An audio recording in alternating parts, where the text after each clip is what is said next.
अध्याय 1। यह अध्याय है कुरुक्षेत्र के युद्ध स्थल में सैन्य निरीक्षण का। इसमें टोटल 46 श्लोक हैं। वीडियो में मैं आपको बताने जा रहा हूं कुरुक्षेत्र के युद्ध स्थल में सैन्य निरीक्षण जो कि बोला गया था धृतराष्ट्र और उसका भाई विदुर यानी कि संजय। तो शुरू करते हैं। अर्जुन विषाद योग। धृतराष्ट्र बोले, हे संजय, धर्मभूमि कुरुक्षेत्र में एकत्रित युद्ध की इच्छा वाले मेरे और पांडु के पुत्रों ने क्या किया?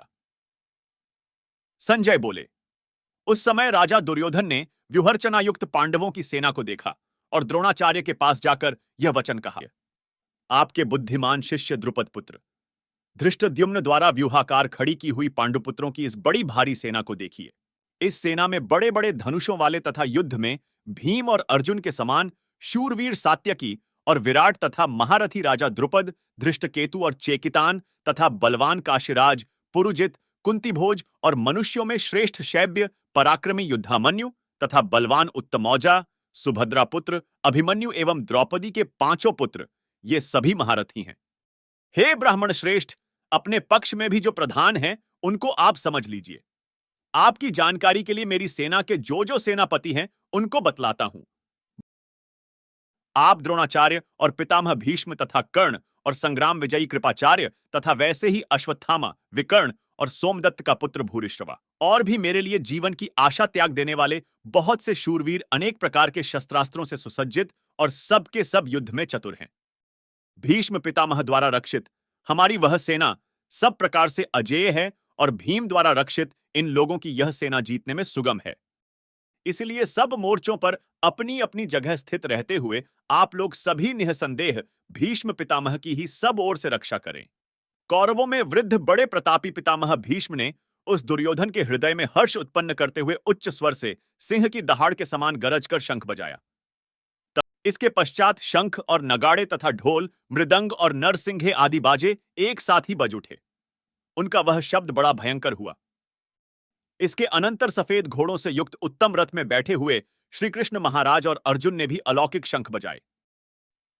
श्री कृष्ण महाराज ने पांचजन्य नामक, अर्जुन ने देवदत्त नामक और भयानक कर्म वाले भीमसेन ने पौंड्र नामक महाशंख बजाया।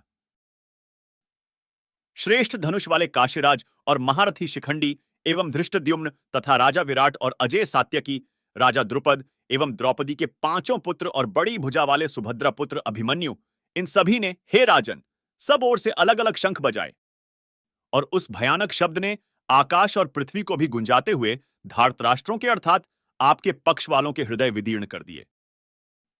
हे राजन, इसके बाद कपिध्वज अर्जुन ने मोर्चा बांधकर डटे हुए धृतराष्ट्र संबंधियों को देखकर उस शस्त्र चलने की तैयारी के समय धनुष उठाकर ऋषिकेश श्रीकृष्ण महाराज से यह वचन कहा, हे अच्युत, मेरे रथ को दोनों सेनाओं के बीच में खड़ा कीजिए, जब तक कि मैं युद्ध क्षेत्र में डटे हुए युद्ध के अभिलाषी इन विपक्षी योद्धाओं को भली प्रकार देख लूं कि इस युद्ध रूप व्यापार में मुझे किन किन के साथ युद्ध करना योग्य है। मैं हित चाहने वाले जो ये राजा लोग इस सेना में आए हैं, इन युद्ध करने वालों को मैं देखूंगा। संजय बोले, हे धृतराष्ट्र, अर्जुन द्वारा कहे अनुसार महाराज श्री कृष्णचंद्र ने दोनों सेनाओं के बीच में भीष्म और द्रोणाचार्य के सामने तथा संपूर्ण राजाओं के सामने उत्तम रथ को खड़ा कर इस प्रकार कहा कि हे पार्थ, युद्ध के लिए जुटे हुए इन कौरवों को देख। इसके बाद प्रथापुत्र अर्जुन ने उन दोनों ही सेनाओं में स्थित ताऊ चाचों को, दादों परदादों को, गुरुओं को, मामाओं को, भाइयों को, पुत्रों को, पौत्रों को तथा मित्रों को, ससुरों को और सुहृदों को भी देखा। उन उपस्थित संपूर्ण बंधुओं को देखकर वे कुंती पुत्र अर्जुन अत्यंत करुणा से युक्त होकर शोक करते हुए यह वचन बोले। अर्जुन बोले, हे कृष्ण, युद्ध क्षेत्र में डटे हुए युद्ध के अभिलाषी इस स्वजन समुदाय को देखकर मेरे अंग शिथिल हुए जा रहे हैं और मुख सूखा जा रहा है तथा मेरे शरीर में कंप एवं रोमांच हो रहा है। हाथ से गांडीव धनुष गिर रहा है और त्वचा भी बहुत जल रही है तथा मेरा मन भ्रमित सा हो रहा है, इसलिए मैं खड़ा रहने को भी समर्थ नहीं हूं। हे केशव, मैं लक्षणों को भी विपरीत ही देख रहा हूं तथा युद्ध में स्वजन समुदाय को मारकर कल्याण भी नहीं देखता। हे कृष्ण, मैं न तो विजय चाहता हूं और न राज्य तथा सुखों को ही। हे गोविंद, हमें ऐसे राज्य से क्या प्रयोजन है अथवा ऐसे भोगों से और जीवन से भी क्या लाभ है। हमें जिनके लिए राज्य, भोग और सुखादि अभीष्ट हैं, वे ही ये सब धन और जीवन की आशा को त्याग कर युद्ध में खड़े हैं। गुरुजन, ताऊ चाचे, लड़के और उसी प्रकार दादे, मामे, ससुर, पौत्र, साले तथा और भी संबंधी लोग हैं। हे मधुसूदन, मुझे मारने पर भी अथवा तीनों लोकों के राज्य के लिए भी मैं इन सबको मारना नहीं चाहता, फिर पृथ्वी के लिए तो कहना ही क्या है। हे जनार्दन, धृतराष्ट्र के पुत्रों को मारकर हमें क्या प्रसन्नता होगी? इन आतताइयों को मारकर तो हमें पाप ही लगेगा। अतएव हे माधव, अपने ही बांधव धृतराष्ट्र के पुत्रों को मारने के लिए हम योग्य नहीं हैं, क्योंकि अपने ही कुटुंब को मारकर हम कैसे सुखी होंगे। यद्यपि लोभ से भ्रष्टचित्त हुए ये लोग कुल के नाश से उत्पन्न दोष को और मित्रों से विरोध करने में पाप को नहीं देखते, तो भी हे जनार्दन, कुल के नाश से उत्पन्न दोष को जानने वाले हम लोगों को इस पाप से हटने के लिए क्यों नहीं विचार करना चाहिए? कुल के नाश से सनातन कुल धर्म नष्ट हो जाते हैं तथा धर्म का नाश हो जाने पर संपूर्ण कुल में पाप भी बहुत फैल जाता है। कृष्ण, पाप के अधिक बढ़ जाने से कुल की स्त्रियां अत्यंत दूषित हो जाती है।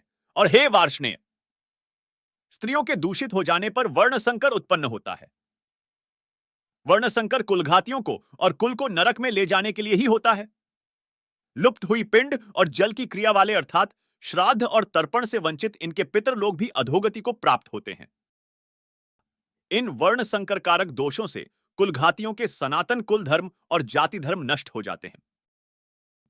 हे जनार्दन, जिनका कुल धर्म नष्ट हो गया है, ऐसे मनुष्यों का अनिश्चित काल तक नरक में वास होता है, ऐसा हम सुनते आए हैं। हां शोक, हम लोग बुद्धिमान होकर भी महान पाप करने को तैयार हो गए हैं, जो राज्य और सुख के लोभ से स्वजनों को मारने के लिए उद्यत हो गए हैं। यदि मुझ शस्त्र रहित एवं सामना न करने वाले को शस्त्र हाथ में लिए हुए धृतराष्ट्र के पुत्र रण में मार डालें, तो वह मारना भी मेरे लिए अधिक कल्याणकारक होगा। संजय बोले। रणभूमि में शोक से उद्विग्न मन वाले अर्जुन इस प्रकार कहकर बाण सहित धनुष को त्याग कर रथ के पिछले भाग में बैठ गए।